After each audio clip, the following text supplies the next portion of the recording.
everyone. Thank you for joining us for the Liberation Soundtrack. My name is Julianne, and I'm with the Boulder Library. Tonight's event is a partnership with the University of Colorado Boulder and inspired by the book So You Want to Talk About Race by Ijeoma Oluo. I'd like to welcome tonight's guests and students studying at CU Boulder. Audrea Fryar is a senior in her undergraduate degree studying political science and sociology. She is a fourth-year member on the CU women's rugby team. Audrea is also a student leader on campus, serving as the director for the Department of Diversity and Inclusion within CU student government. Karia White is double majoring in international affairs and ethnic studies, as well as pursuing a minor in political science. She has acted as a community artivist, student leader, and advocate, building art-based healing spaces for BIPOC communities, including the CU Boulder Shades of Honey open mic event. Karia is the founder of the Siblings in the Struggle Collective, a radical group that reimagines, challenges, and talks back to institutions and paradigms rooted in the oppression of Black, Indigenous, and people of color. Shawn Trenell is a doctoral candidate and teacher's assistant in the Theoretical Comparative Ethnic Studies Department. His various emphases of study are race, critical race theory, musicology, women of color feminisms, Black queer studies, and queer of color critique. Thank you all so much for being here with us tonight.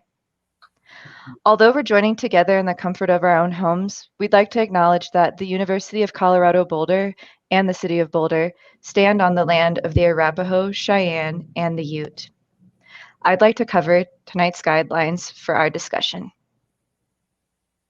Number 1, listen to and amplify marginalized voices.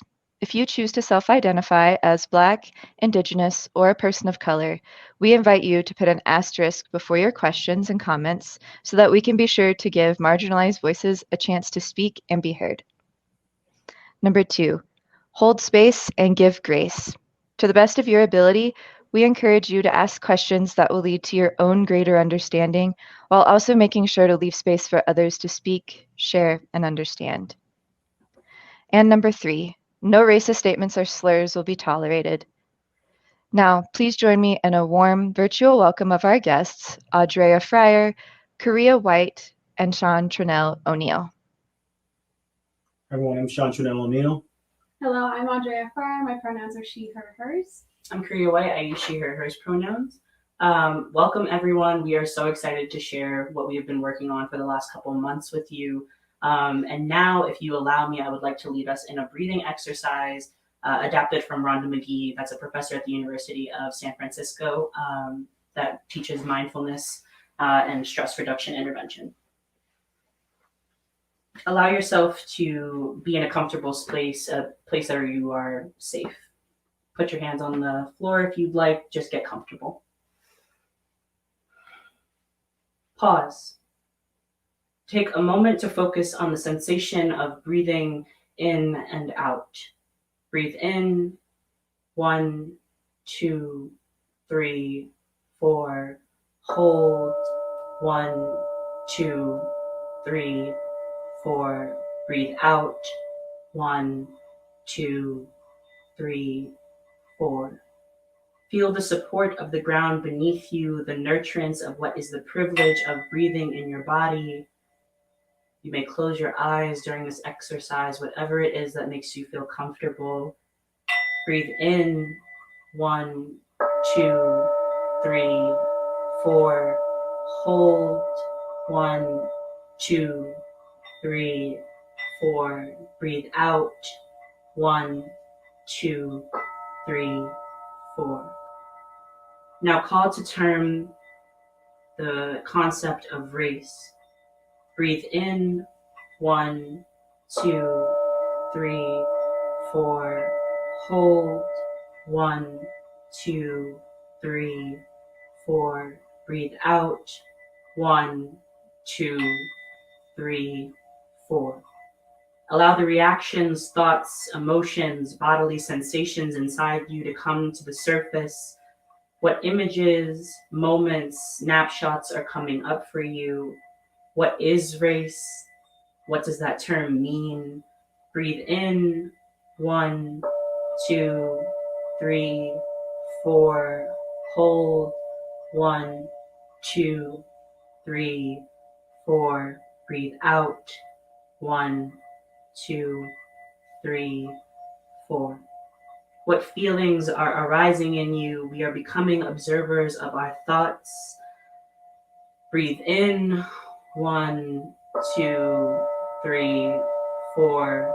Hold. 1, 2, 3, 4. Breathe out. 1, 2, 3, 4. Let those thoughts go. Bring your awareness back to the sensation of breathing and sitting. Release what has come up and settle back into the sensation of breathing. Breathe in. 1, 2, 3, 4. Hold. 1, 2, 3, 4. Breathe out. 1, 2, 3, 4. You have found yourself in a peaceful place, free to explore your questions, your lived experiences, and to be received in community through dialogue.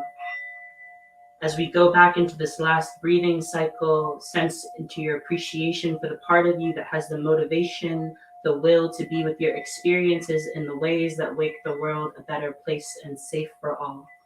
Breathe in. 1, 2, 3, 4. Hold. 1, 2, 3, 4. Breathe out. 1, 2, 3, 4. I'd invite you to open your eyes, loosen up.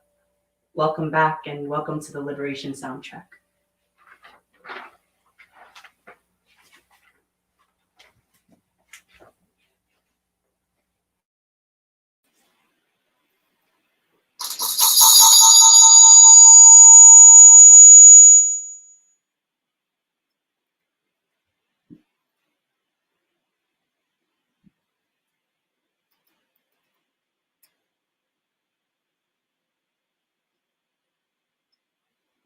I am sitting in a domestic bed with domestic sheets in my domestic body.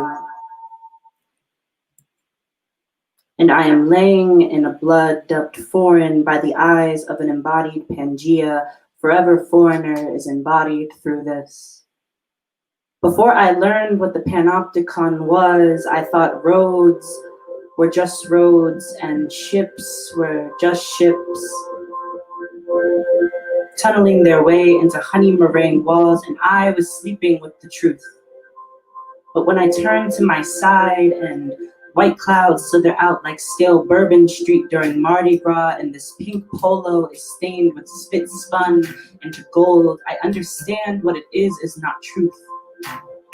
These days I am mostly prayers, because they have given my body a placeholder, not a name, shining through hashtags that adorn my flesh, instead of cities we are pushed into.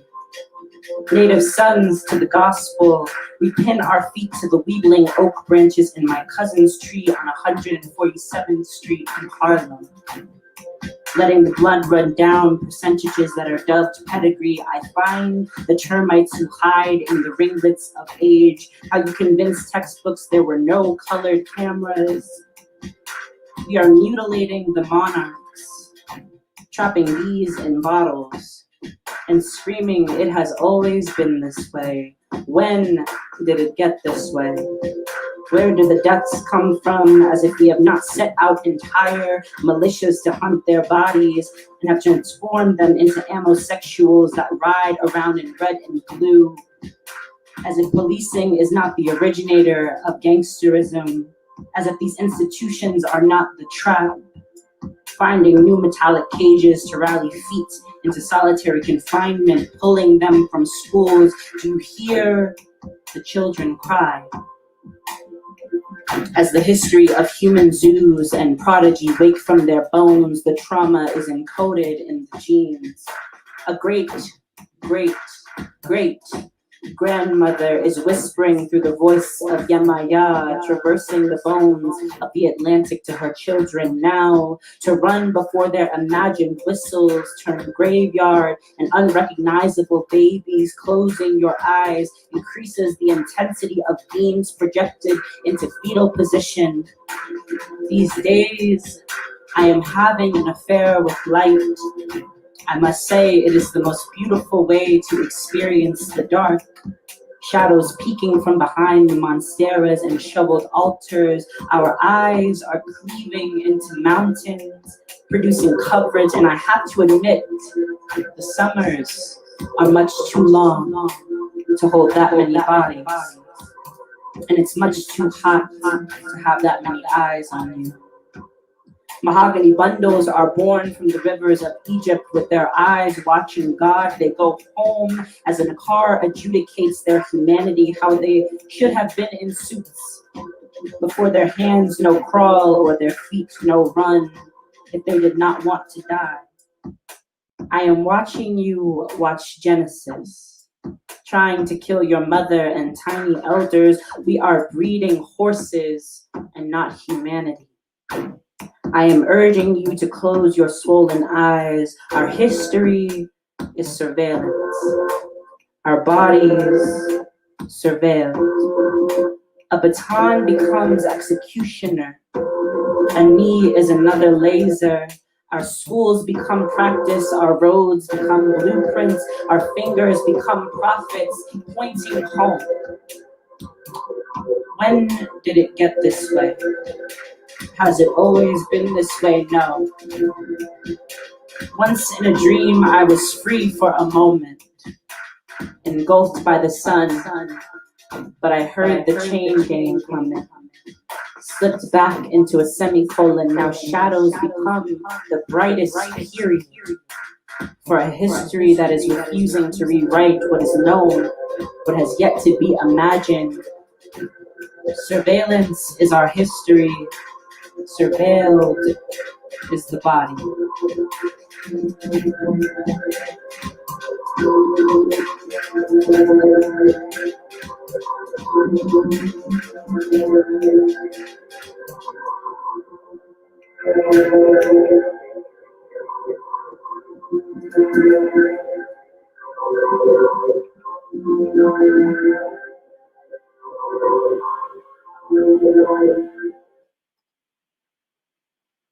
Now, if everyone can join us in taking a moment of silence for all of the people that we have lost to police brutality, and most recently, Walter Wallace, and more notably, Breonna Taylor. We are not saying their names nearly enough, so if you would join us in a moment of silence.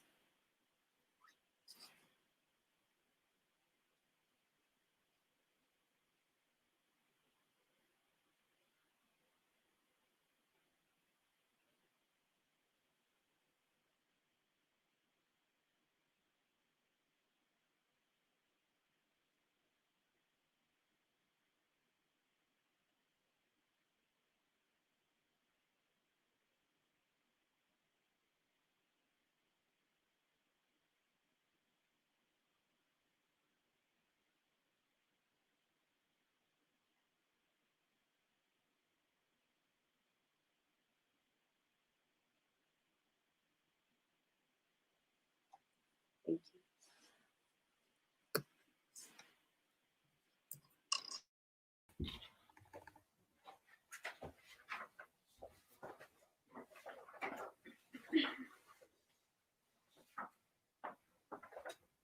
you. To start, I want to thank you both for that creativity. It's a privilege to be able to sit here and experience you creating that. So thank you.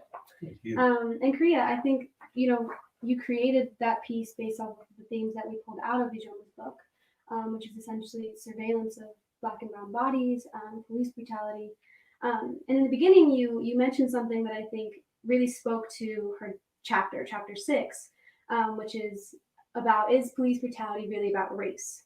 In order to address that question, I think that you have to address the history of policing. And you mentioned the Panopticon. And I think that, Shawn, you really have a lot of knowledge around that. And I think that it'd be beneficial to really Yeah, absolutely. It's it's important to understand the Panopticon and to look back on the history of that, and then to actually be able to interconnect it with the history of policing and police brutality. In 1785, a British social reformer, Jeremy Bentham, actually, who's also considered the father of utilitarianism, sort of came up with the idea of the Panopticon, which is a sort of a centralized focus of surveillance in which you have a central figure or tower to be able to sort of watch over the community of whether it's the imprisoned or the enslaved. Now, I say the enslaved because we have to understand that the first actual instance of the Panopticon came much before Jeremy Bentham, being the slave ship, where there's a central sort of mechanism in which you're able to survey an entire group of people. Now, the thing is that it's not that one guard or one overseer can actually see everyone, but it's the psychological effect that the people that are being surveyed never actually know when they're being surveyed and by whom. And that's the same sort of psychological mechanism that is operated, particularly in this country, going back to slavery and to the African slavery. So we look at now the Panopticon and Jeremy Bentham's proclamation and creation and architecture, which is now the symbolism, the foundation of the American prison system. Mm-hmm. And I think that speaks to where did policing start? And the original policing started with slave patrol, is what happened. And so the first original police stations were originally slave patrol. And I think that when we're addressing the question, is police brutality about race, you have to understand that. And then we definitely, I think, should talk about Night Watch too, and what that encompassed and when it came to policing. Oh, absolutely. I mean, so again, when we talk about policing in this country, we have to understand that it's inextricably tied to slavery, thus racism. The initial police forces were created, it's arguably in that 1630 to 1650 realm. So we're talking 1619 when that first ship of slaves came to Jamestown.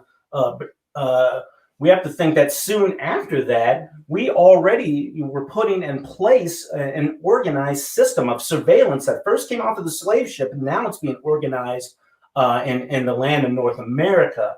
And then, of course, this after the genocide of our indigenous people in this country. So, that system of policing just became much more organized and progressed as the years went on.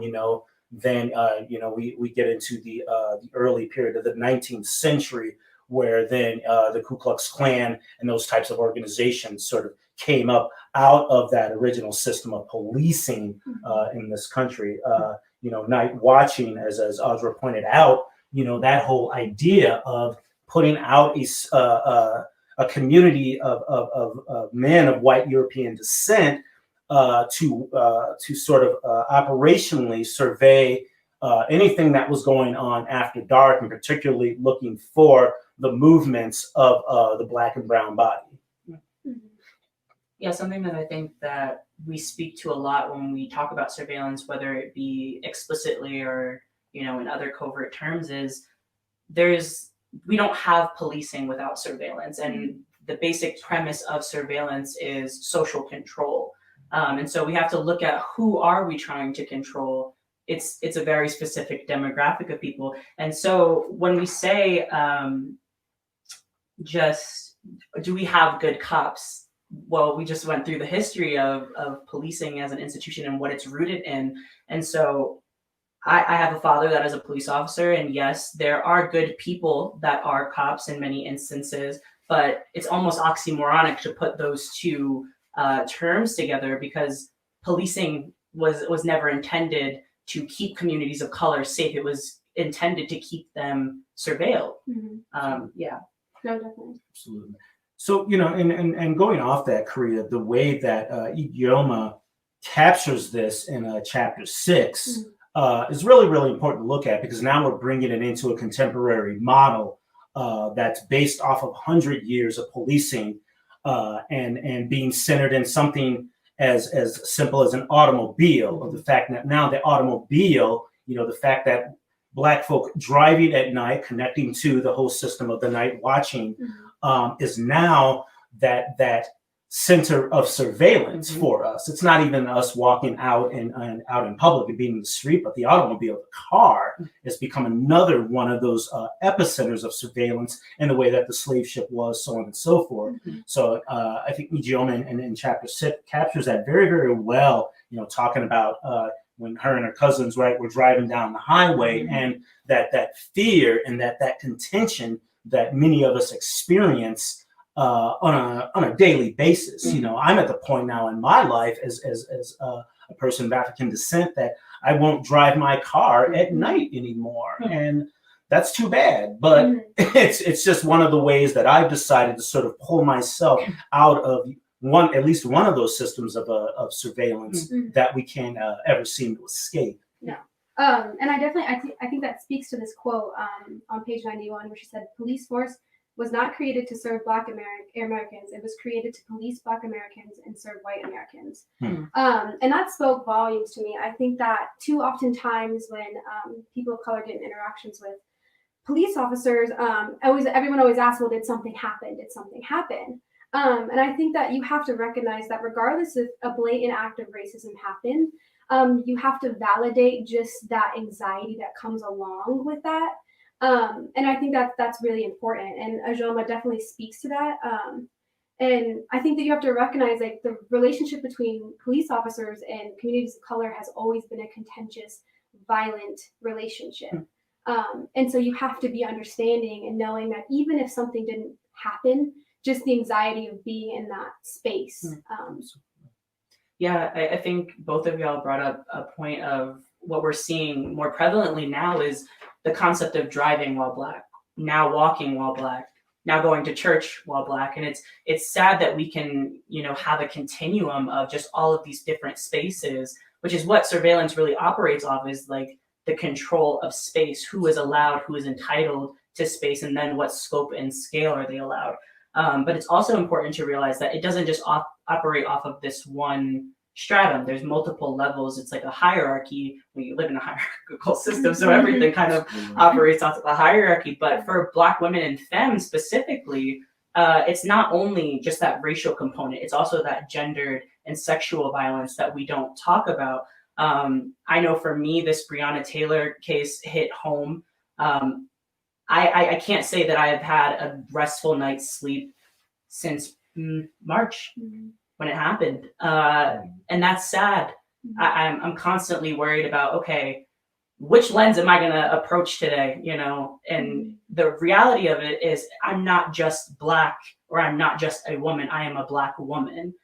So that's just something that is always in the back of my mind. So thank you for both speaking to that. Yeah. Absolutely.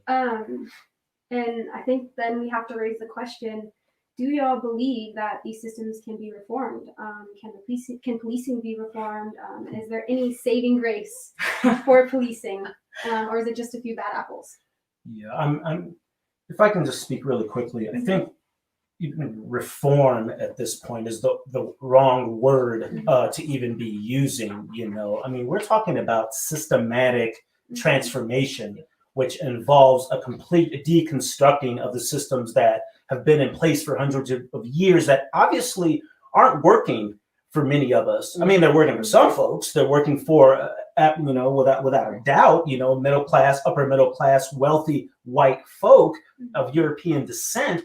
But they're not working for the rest of us because they've never been in place to operationally to work for any of us. And that is the problem. How do we expect to get along in a society when all of the founding systems that we have to navigate have been constructed in such a way to where it is to denigrate and oppress millions of other people?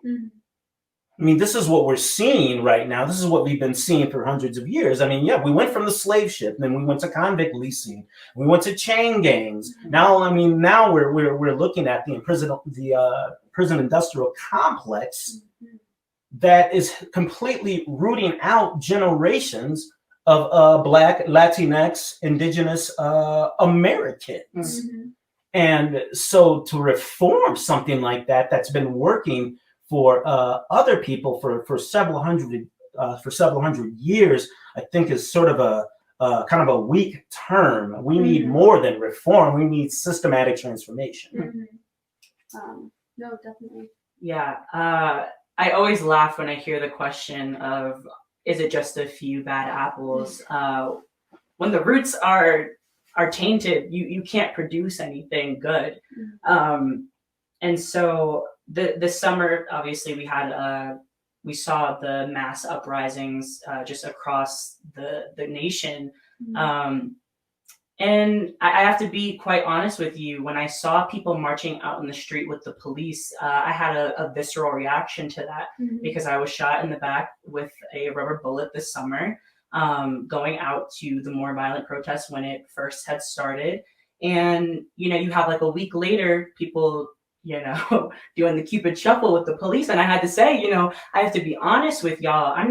Me and my rubber bullet wound are not ready to go do the Cupid shuffle with them.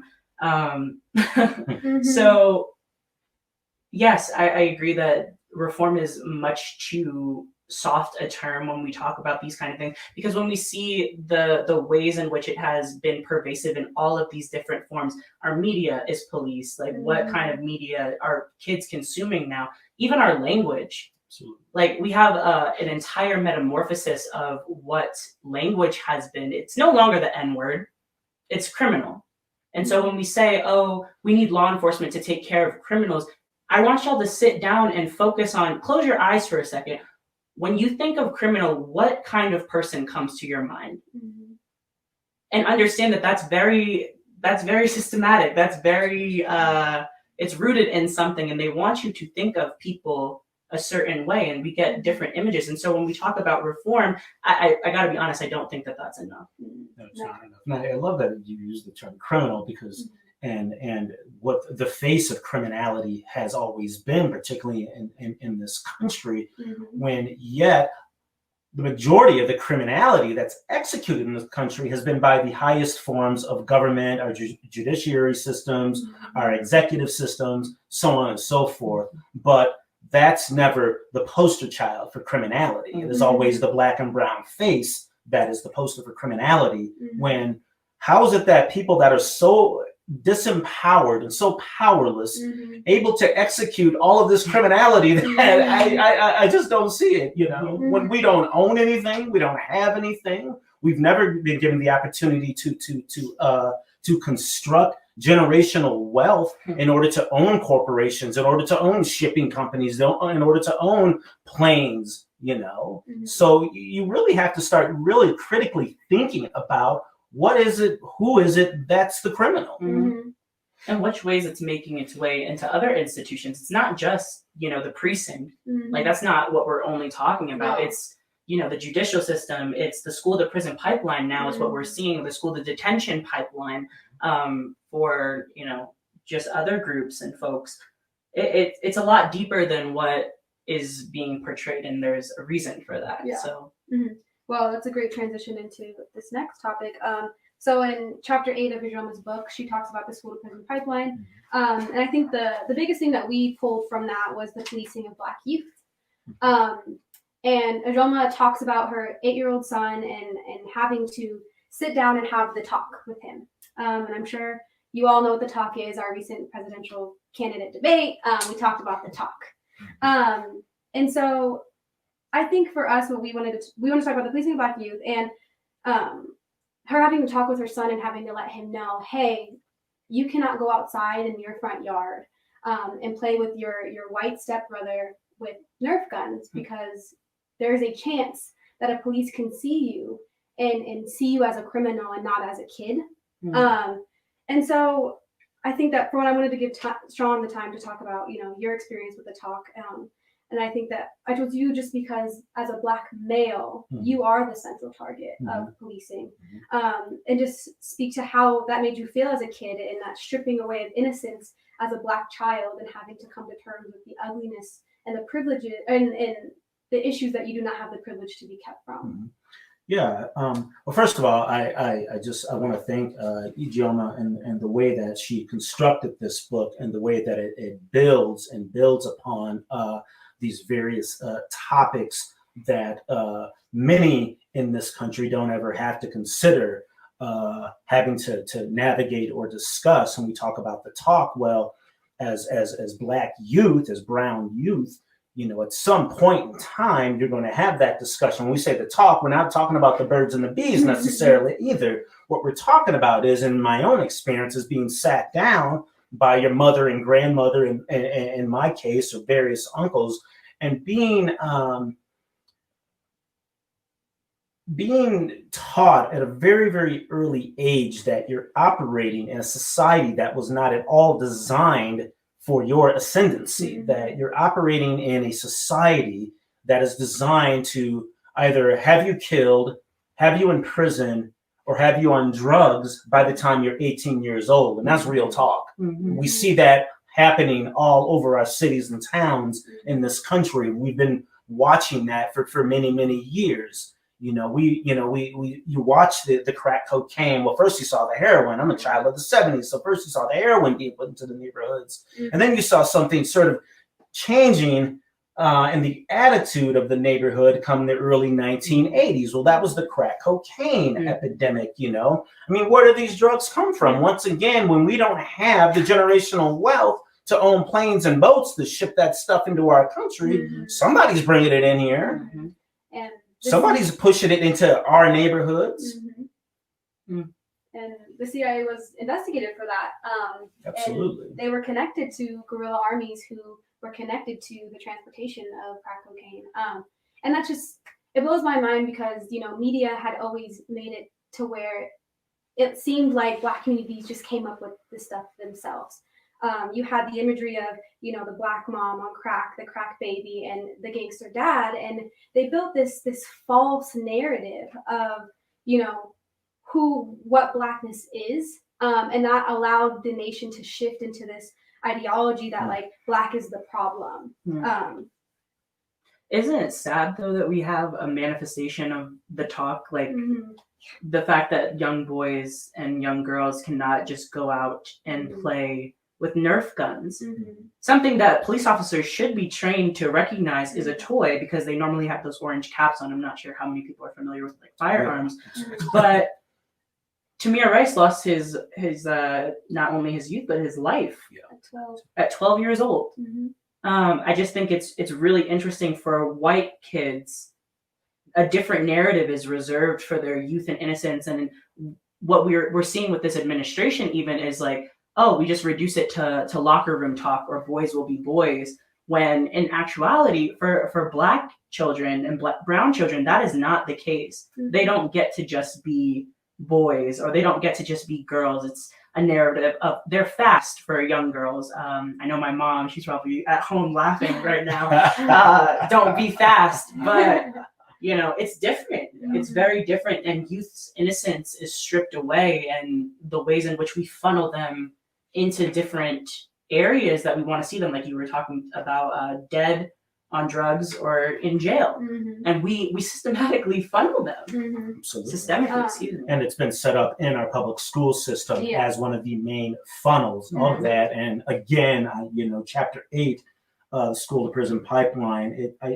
She does a very, very great job of overviewing the various apparatuses that are in place. You know, not only in our policing, but in our educational system, where we're supposed to be there to learn. And just the public spectacle of what surveillance is. It's not just we're going to send you out to the principal's office. It's no, we're going to make an example of you. And I'm happy to see more and more now in kindergarten classes with just family members that I have as kindergarten teachers. They've kind of done away with the disciplinary charts and those kinds of things. But in some schools, that is still a reality, and it's a public spectacle of like, let's make sure we embarrass you so bad that you don't do it anymore. And that can be considered a form of policing of youth when children are just being children. Yeah. And I mean, there's a very apparent example of that happened in Colorado Springs. We had a kid, Isaiah Elliott, 7 years old, in a Zoom class. We'd already gone to Zoom, and he's playing with a Nerf gun in the comfort of his home during his Zoom class, and the teacher called the police on him, and the police showed up to his house, and he now has a criminal record with El Paso County for being a kid and playing with a Nerf gun in the comfort of his home. And that just to me just speaks so much to how policing of youth has transcended into schools. And then, I look back at my high school experience, and I realized that I had normalized so many things that weren't normal. Like, for example, us having drug dogs come to our school and search our lockers and our backpacks. That's not a normal thing. And that is not something that you're going to find in affluent white communities. And I think that it's sad that, as Black children, we had to normalize that and felt like that was normal, when in reality, it's not. It's not at all. So. And you have like parents and then teachers, and the way that this kind of policing is passed down through generations. And then you have it at home, where sometimes parents of color are internalizing the ways in which policing has been manifested for them. And so you get this whole different kind of just manifestation of it. It's absolutely interesting. Yeah. And then growing up, I feel like you're always told as Black youth, in order to overcome this, just be good. Go to school, go to college, be exceptional. And Ijeoma in chapter 13 in Why Are Students So Angry, she talks about this concept of Black exceptionalism and the type of barrier that creates. And I think that one thing that you have to notice is that even when you do good, and for instance, you go to college, we've made it to college, you have to realize that we're still stuck in the system. And a part of that is because our educational system is based off of white supremacy.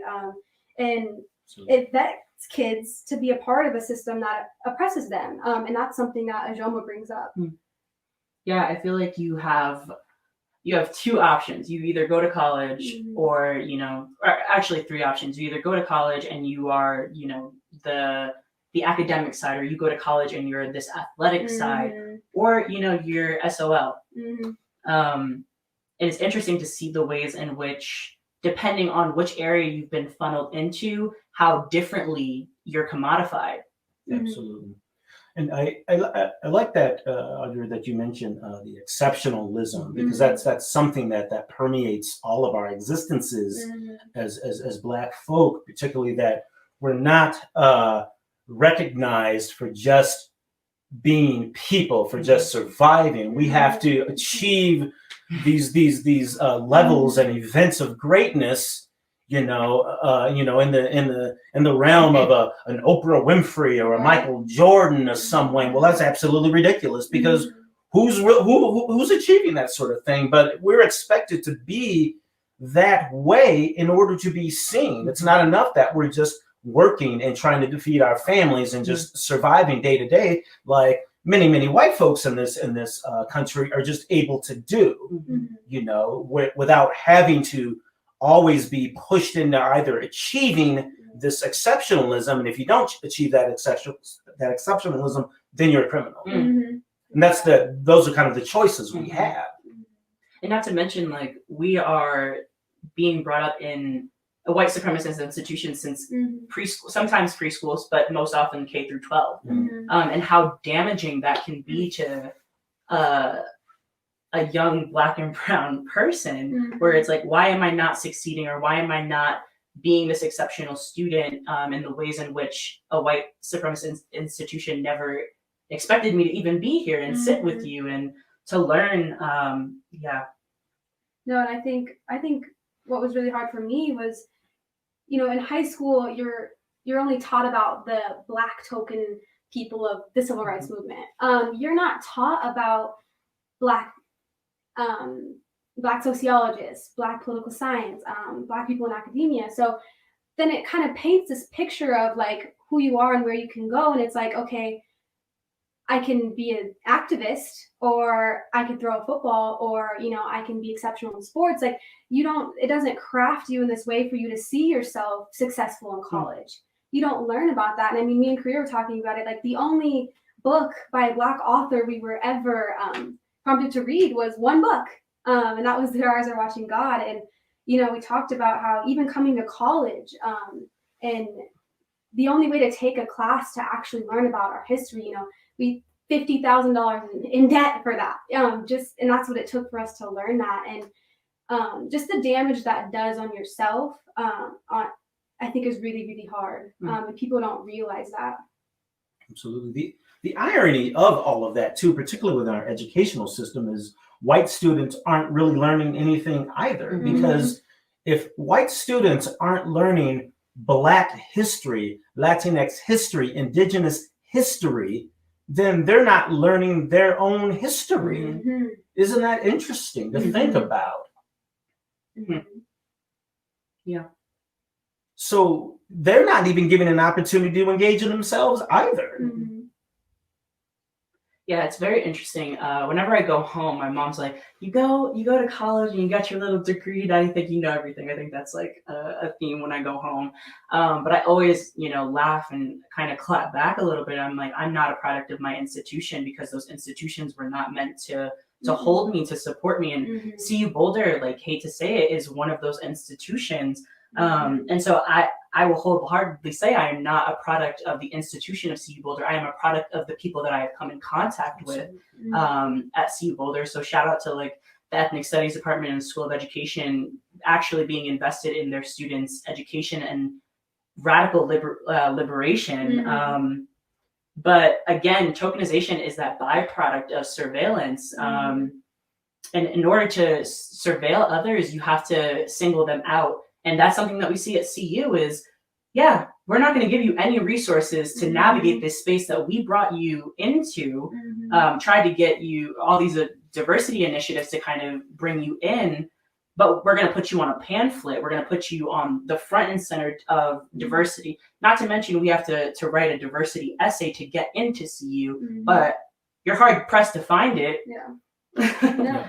And I think that shows in the retention rates of BIPOC students at CU, which are very, very low.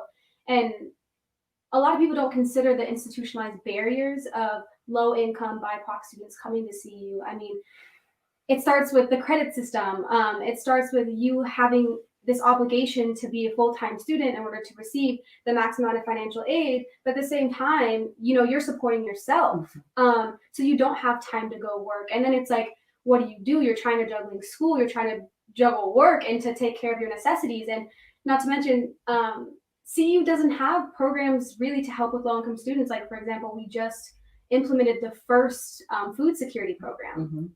And it's like, how do you expect these students to come here and succeed if you are not giving them the resources that they need to succeed? And not only it was out of a pandemic, not because of a history of those students actually needing that support. Yeah. No, definitely. And I think that something that keeps reoccurring is that a lot of what CU admin does is performative. You know, they send you these emails and these long messages of how, hey, we support Black students, but it's like, what are you actually doing? There's no tangible action going on. And I think that that's apparent to a lot of people, and you talking only does so much. And I think that it's definitely time that they recognize that. And, you know, I think Ijeoma does speak to that. And when she speaks about in chapter 13, like, why are students so angry? Like, we're angry because we're not being supported. We're angry because we're not giving the resources to succeed in these institutions. We're angry because we're going to these institutions and our history is being mistaught and reconstructed. Like, there's very many reasons why, you know, students and BIPOC students specifically are angry. If I may, Shawn, let's just go back to the credit system just for like people that don't understand that and how when we were talking about earlier, something doesn't have to necessarily be blatantly racist or classist for it to be those things of an oppressive system. So for those at home that don't know, the credit system basically operates off of the idea for every 1 credit you take, you're supposed to spend 3 hours outside of class to do your work, do homework, study. So most classes at CU, with the exception of a couple of classes, are 3 or more credits. So, I mean, I'm not great at math, but I can figure that out, do some multiplication real quick. So that would be 3 credit hours. You would be doing 9 hours outside of class. Now, most students that are lower income, I know, try and get as much out of a semester as they can. Mm-hmm. So that's what, 18, sometimes I took 21 hours last year, just so I could get out, because I couldn't afford the university. But 9 hours outside of class, multiply that by the 5 classes that you're taking, that's a lot of work. That's like a full-time job. And yes, you know, full-time student, whatever. But if you couple that into sports, if you couple that into just extracurriculars, all of these other stressors that you have to make yourself be exceptional in a white supremacist institution, where does the mental health component come in? Where is the infrastructure for mental health? I know we just got our first Black psychiatrist not too long ago. It's 2020. Like, I think she came on in 2019. I don't want anyone to quote me on that, but still, that is entirely too long. And for me as a student who has struggled with mental health, going to Wardenburg, going to those appointments, I know when I was personally on suicide watch, I'm going to be very frank about that tonight. They said, you know, we can't get you in for another 6 weeks to see the same psychiatrist who knows your story, who knows the medication that you probably need to be on. And so where is the infrastructure? And so when I hear all of these diversity and inclusion efforts, diversity, as Angela Davis would say, is just a corporate strategy to make yourself look better and to be propped up. And I'm not buying it for CU.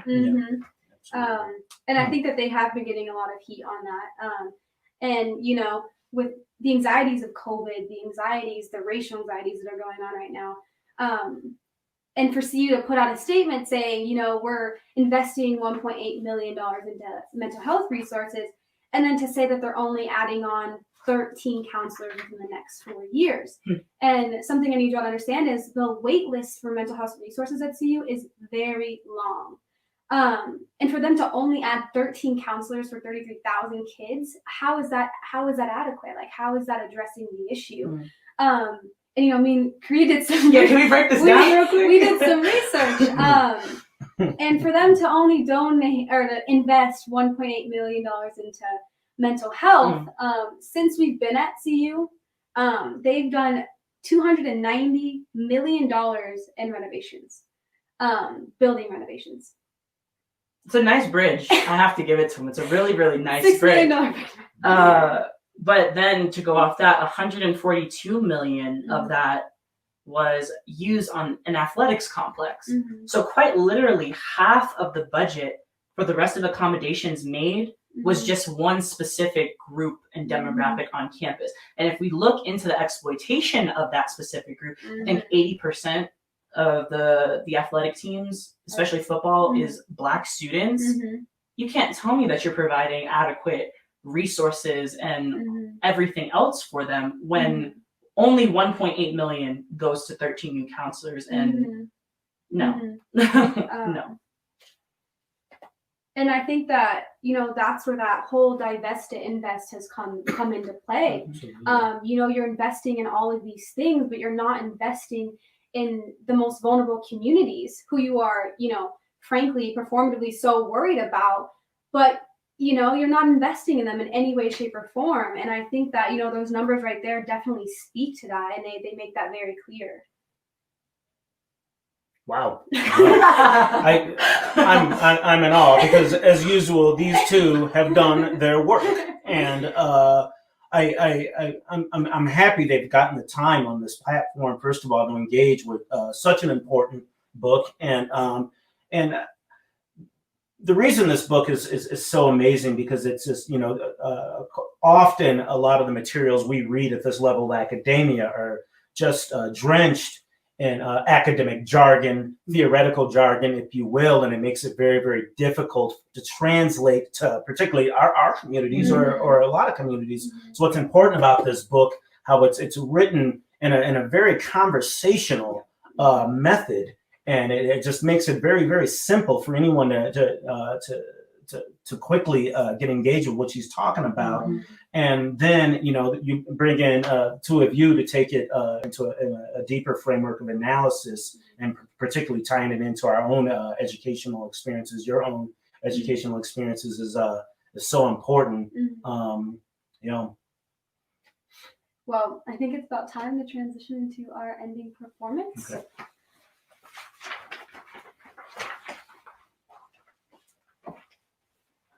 Do you need to mute that one?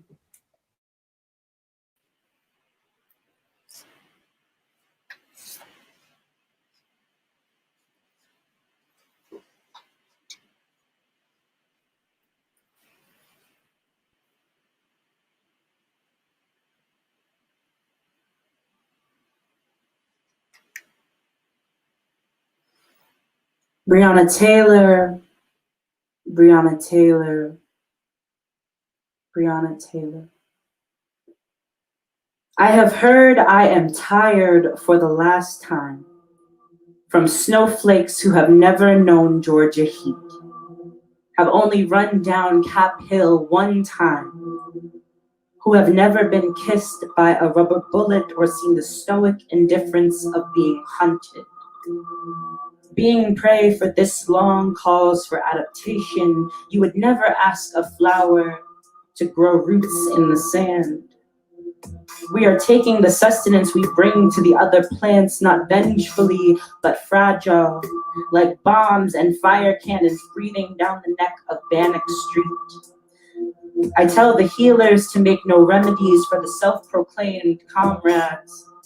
She burns no sage for the village. She eats the smoke of Palo Santo from siblings who are still learning to love her. In between their tweets and memes of her body, tucked in between the sheets she weeps, unfit to expose her wrists and neck to another crowd that is committed to misunderstanding her. So I tell her the revolution is coming, screened live in a pandemic that is waking your conscience to Marvin Sapp and Donny Hathaway on Saturday morning. I tell her the revolution is coming as masks reappropriated as flags waving down to the precinct, screams banging on the doors of the judge, jury, and executioner who share one home, gilded as separate branches. The branches bring the illusion that they are merely babies, tying their hands around necks, but the babao trees have taught me that sometimes the roots look like branches, as they should not be underestimated as nooses with the backing of bark.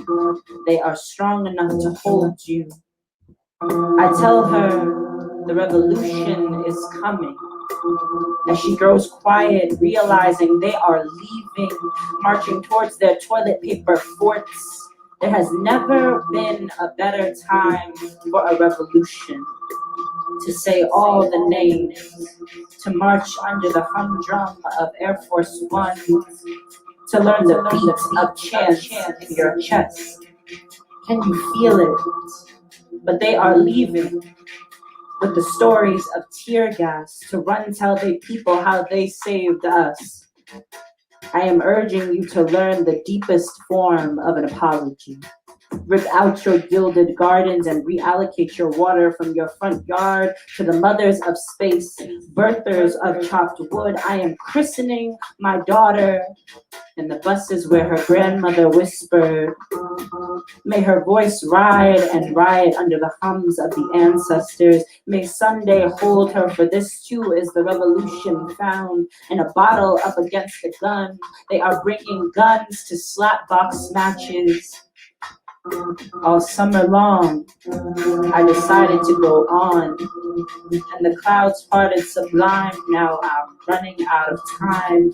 Don't worry, you can't fit enough Karens into this bullet hole. The way nigga slips out and finds its role in society, structurally, institutionally. Eventually, I guess we see our ascendancy to the meek, perhaps, but what's a body to the meekest scraps? Tired. Tired. We are throwing money at the problem until the community says they need it. It's like when Black people say it ain't really got no credence.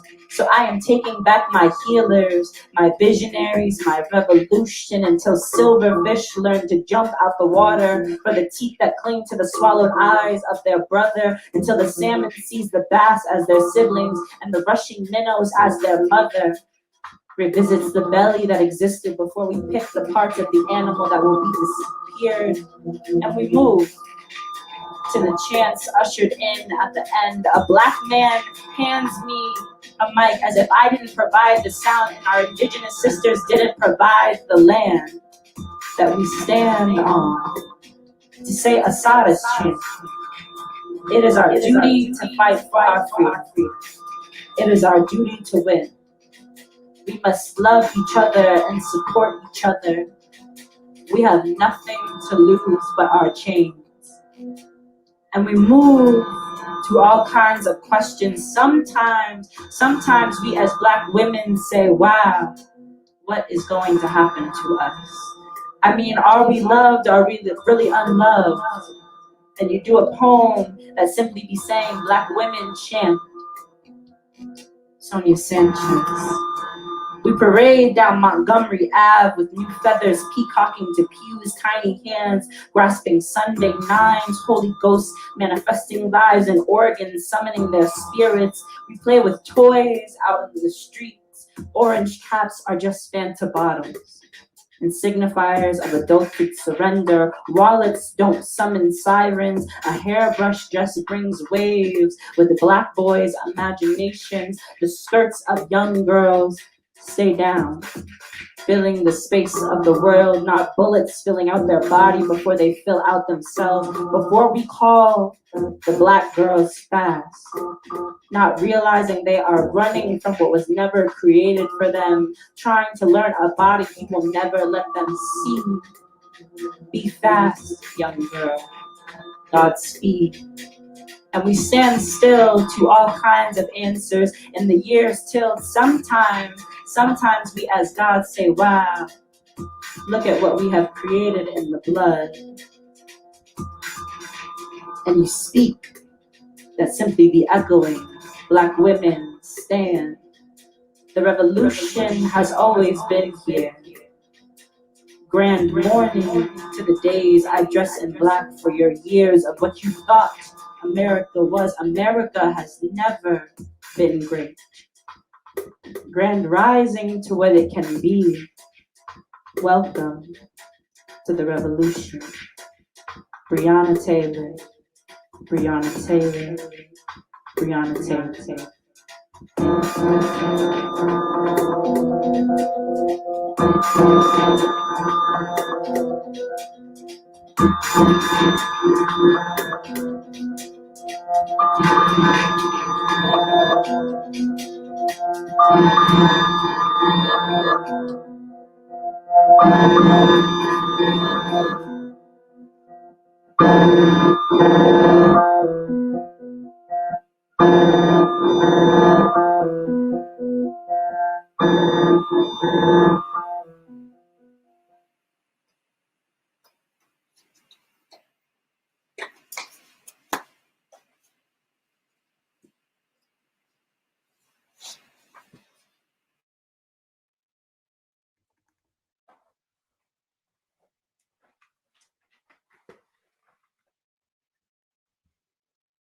All right.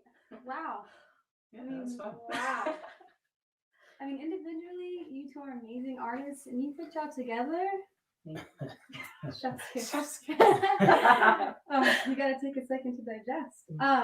But we want to open up this time now to Q&A, which we were hoping, Julianne, you could lead. Hi. Hey. How did everything sound? Amazing. Yeah. That was an awesome performance. Thank you so much for sharing that and sharing your art with us. And the chat has really enjoyed viewing this and has a lot of comments. So I definitely recommend going back and reading some of those when y'all have the time. We do have some questions, and viewers, if anything that we're about to read, spikes questions or comments, feel free to throw them in the chat. Let's see.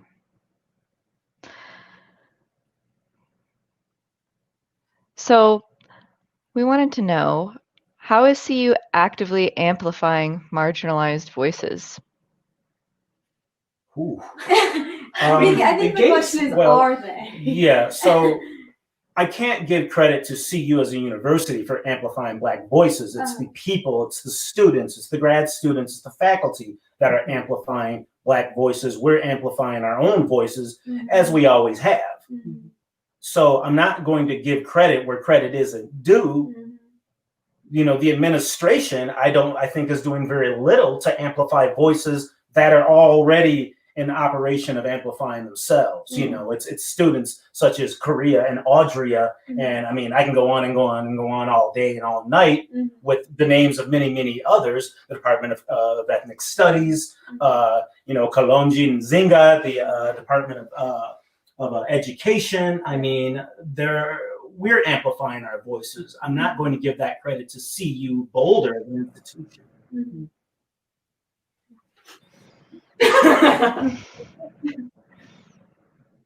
We had a comment from Marlene Palomar, who quoted, "Not a product of the institution, product of the people I come in contact with." And that was you, Karia.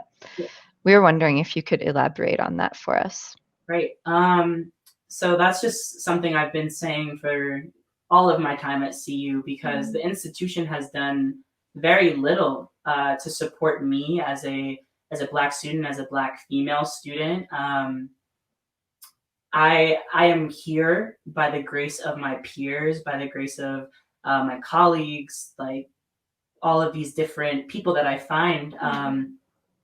CU didn't give me my community. I found my community. And so I, like Shawn was saying, I'm not going to give credit to an institution that has done very little to support its Black students and what I would consider my Black siblings on this campus. And so, yes, I'm a product of, this is just some of who I've come in contact with and who have influenced me. And Shawn and Audrea and I were having a conversation before all of this happened, just how lucky Audrea and I are to be in space with Shawn. Shawn was actually one of our instructors that set out our path to like actual information for our own liberation and just radically engage with us in a humanist way.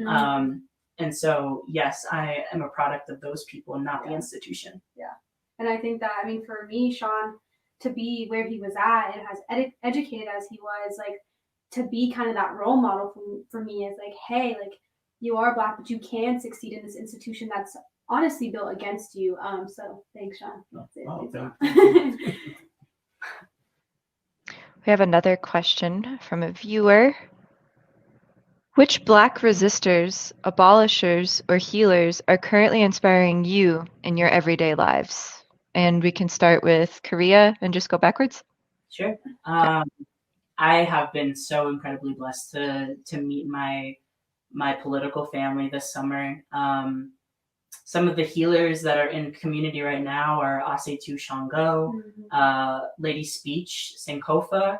I actually really do want to highlight Lady Speech just because of the oppressive systems that she's actually encountering right now. So if everyone can go share and like engage with her page, that would be really appreciated. She got her platform taken away because as we live in, not only a racist society, a heteronormative society, but we're also a fatphobic society and all of these other different ways that the system oppresses people. But those are the healers that I look to. Fred Hampton and Angela Davis, of course, are people that I am constantly finding my voice through. Asada Shakur.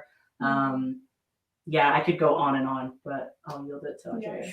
Honestly, I think I rely heavily on those around me instead of looking to bigger figures because, those are the people that are in my space. So I rely heavily on Karia. I rely heavily on Shawn, on Dr. Rebecca, who's constantly teaching me more and more about myself. I listen to a lot of also too. Lady Speech, that's my girl. I go there on Mondays. And I have to shout out Katie Leonard because she really uses her platforms, and every time I have a question on where to go, she always just kind of gives me the answer, even when she doesn't intend to it. And so I think that's honestly what I look to. I've been reading a lot, and I would say W.D. Du Bois, honestly, right now is really starting to allow me to understand who I am and where I come from. I just finished the book by Michelle Alexander, who honestly, go read that, The New Jim Crow. And I think that, and a lot of times where I'm trying to defend myself and what I believe and where I come from, I'm at a loss of words. And I think Michelle Alexander really, really helped me find that and find those answers and those words to portray everyone else. So, yeah. I mean, they named many of my my heroes and sources of inspiration. Patricia Hill Collins, definitely her last book on intersectionality has been very informative for a lot of the work I'm doing right now. But to speak on something that Audrea mentioned, definitely a lot of the inspiration I've been getting over the past couple of years are the people that I spend intimate time with, and always have to give a shout out to my mother, Belvin O'Neill Jackson, who has always been a source of sanity and support for me. I mean, I think I've learned as much from her as I have from anyone, and I speak with her probably more than I speak to anyone else as well. So I always have to go back to my mother. Yeah, I also just want to point out that we are living amongst like the ancestors right now, which is something that I am constantly humbled by. Like, we are meeting people that are going to be looked to later on down the line. And so, like, within the Department of Ethnic Studies, like, those are the people that we need to be drawing inspiration from, but also understanding that there are past movements that we can look to find inspiration from. Every movement didn't accomplish all of its goals, but there are some things that were accomplished and done right that we can pull as a source of inspiration from now. Audrea, you mentioned BIPOC retention rates are very low at CU. How would you want a more inclusive and supportive environment to feel and look like at your university? I think the biggest challenge for me when I first got to CU was just not seeing other BIPOC students. It's hard to express the feeling of isolation and alienation. I grew up in a pretty diverse community, and so I was in a complete culture shock. And then I think not having staff that looked like me was also really hard too. And CU kind of throws this term that they have staff that are culturally competent, for whatever that means, because I honestly don't understand, because if you ask me, they don't. And so I don't know, I think that those are the two biggest thing is, recruiting and retaining other BIPOC students so that we have a community to go to. We have a sense of community and understanding around us. And then I think for being a low-income BIPOC student, the biggest thing is resources, financial resources, mental health resources, because it's hard. It's hard trying to support yourself and be in college full-time and continue to receive the grants or scholarships you have. It's really hard. And so I think resources is something that they definitely need to pick up on and invest in, for sure. Yeah, that really just seems like a different allocation of funds. I mean, the figures y'all brought out earlier are astonishing. Astonishing. And it's not, I feel like I'm not even sure I agree with the term radical anymore, because what's radical about like wanting to be supported? That was something that the BSA was called last year, was a quote unquote terrorist organization for some of the things we were advocating for. And it's not so hard to conceptualize when you pull out those figures and see what we've actually been funding, and to see the whole time we've actually been defunding education. We've been we've been defunding mental health, Mm-hmm. all of these other avenues for staff, student, and faculty to actualize their potential. Mm-hmm. I quite frankly think it's amazing that we have the people that we have at this university. Mm-hmm. And I mean, since being at CU, Karia and I were talking about it, like there was the Q Center, which was the center for BIPOC students to come and congregate and be around each other, and that was taken away while we were here. And so I want to shout out, the Radical BIPOC Fem group for the Divest to Invest and the BSA members who are part of that, and Diversify CU and the CU BIPOC coalition groups. Like when they say those things, that's what we're speaking to.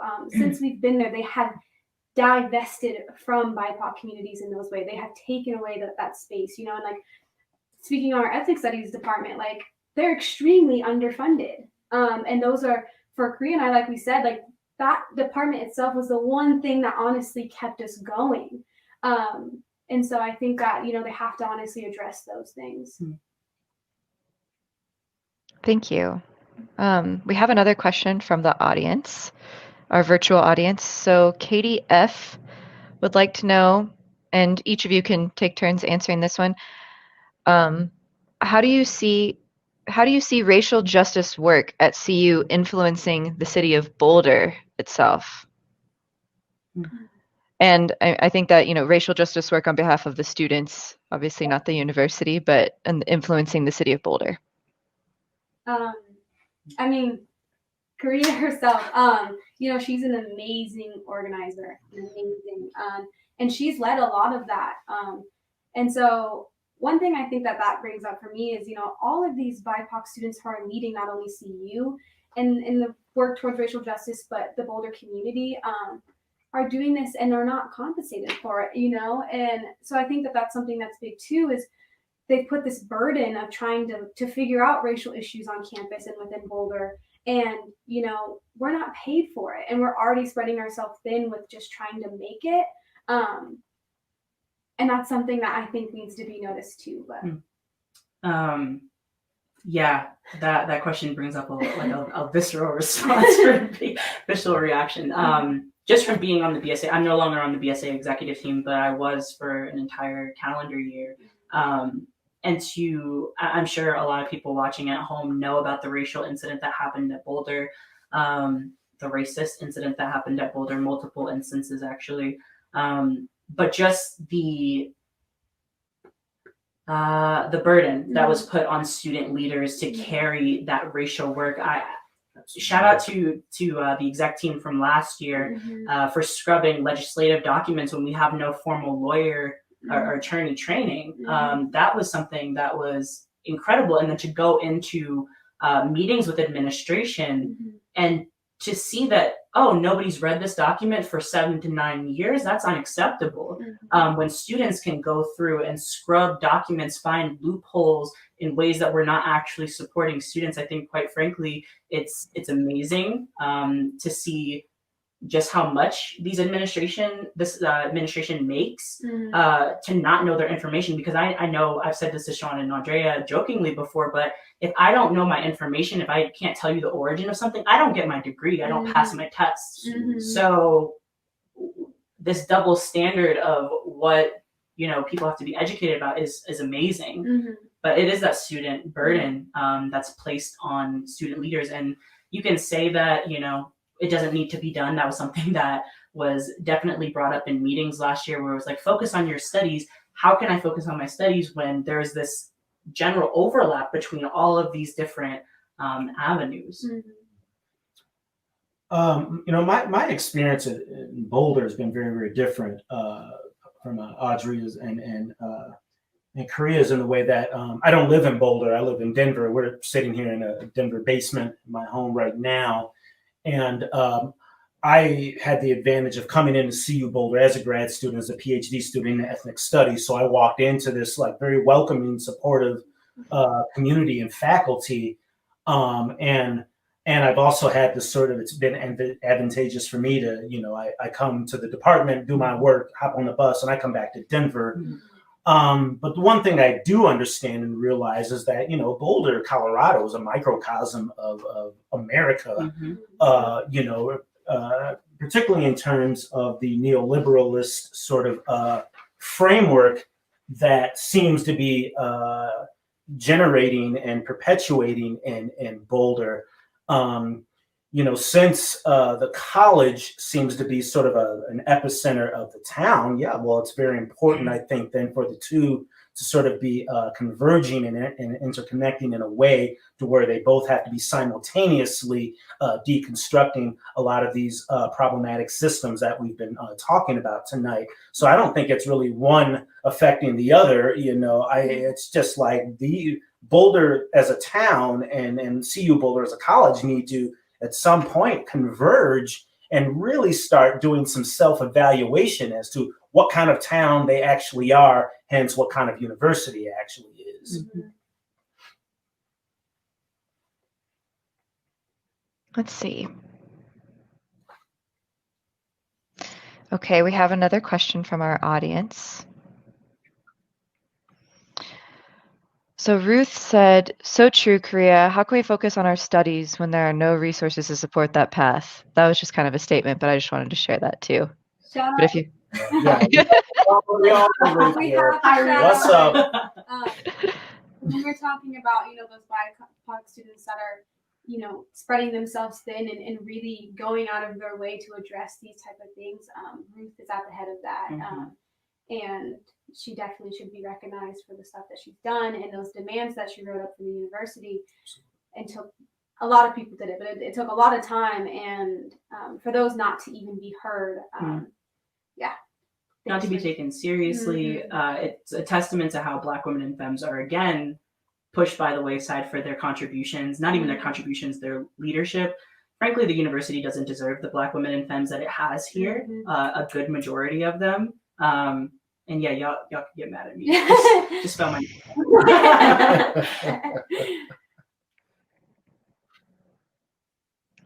okay, we have a couple more questions before we close out for the evening, unless we receive more from the audience. So audience, if you have more, please keep them coming. Karia, could you talk about what language you would use to mean fundamental, thorough, and comprehensive, genuine transformation? None of these really seem sufficient. And, you had mentioned the word radical maybe not being the greatest word to use anymore. Can you help us with that? You put me on the spot. I'm sorry. I shouldn't come up with terms. No, I'm just kidding. I don't think we have a word for what we need. I don't think that radical is really doing it for me, because right now radical has been conflated with militant.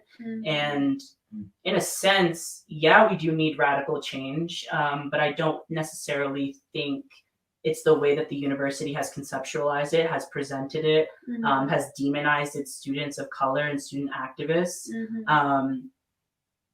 I'm of the belief that none of this work is necessarily radical. It's just basic human rights. It's basic human access to resources, education, compassion. But I don't think that that's radical. No, I don't. It's logical. Logical. None of us are liberated until all of us are liberated. And that's what's so misunderstood. Yeah. Something that I do want to say for anybody that does watch or is watching right now is being at the head of those tables, being in those rooms where administration are, regarded very highly. I have to be honest with you. Can I speak frankly? Yes, go ahead. A lot of them are not as smart as we put them out to be. We're putting so much faith in people that are so out of touch with its students, especially its students of color. The change that you want, the change that you want to see, it's in those student groups that are being led by Black women and femmes. It is all of these coalitions that are being formed. It's the radical, quote unquote, Instagram pages, Facebook pages that are being made. Mutual aid is not a new thing for Black and brown communities. It's been in our communities for a minute. And so I encourage all of y'all to tap back in to what our Indigenous siblings or Indigenous relatives have given to us, what Black women and femmes are already doing. Listen to Black women and femmes. Matter of fact, since you're in an academic institution, cite Black women and femmes in your work. Mm. I mean, yeah, but the word that we're going to go with is logical, but yeah. Thanks, y'all. We do have, and this might can piggyback off of some of the stuff you just said. We have another question from an audience member. Isaiah wants to know, and I'll just add to the beginning of this question, if the lack of support and effort from CU continues, how or what will Black students create, how will they create continuity with the efforts and the foundations that they're building and working so hard on right now? Well, I think, what's difficult is, it's a university, and so many, especially, undergrads, they're there for 4 or 5 years and they go. So, we have to think about, students such as Karia and Audrea, what does a university do to keep students there for a while? Well, if they want to go into, the higher education, such as, master's degrees and PhDs, to actually make it viable so that we don't lose these people. Mm-hmm. It's like CU Boulder doesn't seem to understand you've got this richness of intellect and scholarship from students such as this coming in and coming through that school, but they need to work harder on wanting to keep these students here so that these systems that they're trying to put in place will perpetuate for years to come. I think they're trying to set foundations right now, but it has to be met with a sense of want from the higher echelons of the administration. If we've heard a lot of talk over the past couple of years. I've heard a lot of talk. I've read a lot of letters from a lot of people since I've been to CU Boulder, and it's only been 3+ years, but I've seen very little action. When is the action going to begin? If you want to present yourself as a particular type of learning institution, then you actually have to start making the moves through action to put that in place. Yeah. And emails just don't do it. Memos don't do it. Letters don't do it. Mm-hmm. And not to mention, like we spend, just from experience of being in those rooms with administration, we spend so long on just agreeing on what the terminology is. So if there's anything that I can say to student leaders, get clear. Actually, matter of fact, backtrack. Get together with the other student leaders. Get together with community organizers. Get on the same page. Before you walk into rooms with administration, get on the same page. Agree on a definition, because I am of the belief if we don't agree or have a base definition, we can be moving forward, but be moving in very different directions. And so if there's anything there is for the movement to continue, you got to have like that overlap and be willing to pass things down. I struggle with that, especially like shades of honey, my little baby, but you have to leave a legacy, and all leading is trusting that you are doing the internal work within yourself to then pass it off to somebody else. That's what leading is. That's being protective and like overbearing of an organization or a coalition. You're actually doing a disservice by not bringing people in and teaching and honing their skills, mentoring people in the community. Pass it off. Absolutely. I think, schools such as CU Boulder need to decide moving forward what sort of legacies they want to leave. Is it the legacy of settling on indigenous land? Is that the legacy they want to leave and be known for? Is it the legacy of underrepresenting and underfunding BIPOC students and grad students and faculty? Is that the legacy they want to leave? I don't know. I would hope not, again, because that doesn't flow within the realms of logic. But until we see something different, that's sort of where I'm left standing with that. Well, Shawn, we had a question for you. So tonight you did talk about radical transformation for policing, or logical transformation for policing. What would logical transformation of education, specifically universities, look like for liberation for all, including campus police? For campus police? Well, for campus police, I mean, again, I think the first step, one of the first steps is people need to be willing to engage in who they are and what their positionality means and how it affects the rest of society. I mean, one of the issues, particularly with whiteness, especially in this country, is whiteness it's so normalized. It's not even seen as a race. It's not seen as a culture. There are too many white folk, particularly white men, who have yet to self-engage with their own history. I mean, we spoke about this earlier, the fact that most of these policing systems in this country, they can't even tell you what the history of policing is engaged with. Because if they knew that very basic history, then they would understand that policing is inextricably connected to racism and, well, to slavery and racism. So I think there needs to be a demand to self-engage with your own education. I talk about that all the time. You can go and take classes and listen to someone like me yammer on and on and on all day long, but if you're not willing to engage in your own education, I mean, what are you actually doing? We have too many people in this country in general who have failed, who are unwilling to engage in their own education. That starts with your own history. I'm not talking about, the history of, where your family came from. I mean, that's only one little small part of it, but the history of who you are as a white citizen, because non-white folk, we have to think about this and engage in this sort of thing daily.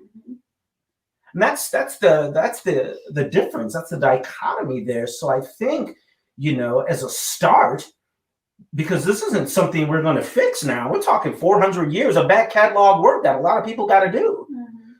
And so, you have to be willing to begin with a self-evaluation, self-analysis. And too many people are unwilling to do that. And I think with CUPD, right now they're working on a task force and that's going to create an oversight board. And I think the biggest thing we heard when the whole divest to invest and abolish the police from CU students from CUPD was, hey, like, we haven't had something like that. We haven't had a George Floyd. We haven't had like a big racial incident, which did happen with Boulder PD. But I think that there's an issue in that argument within itself because they are not acknowledging that although it may not be blatant, they are part of that system. Absolutely. And so I think until they acknowledge that, like, there won't be any transformation or deconstruction, which I think is what needs to happen over reform, is it needs to be deconstructed and reconstructed in a way that addresses and moves past those issues. Something. No, go ahead. Something that I really like the term being used is almost abolition, and that can invoke a lot of like, okay, I don't like that, but really that's what we're talking about when we say deconstructing, is ripping it up from its roots and then replacing it with something else. And if there's anything that I have learned this summer in my education through the ethnic studies department, is your imagination that's the radical change. That's the revolution.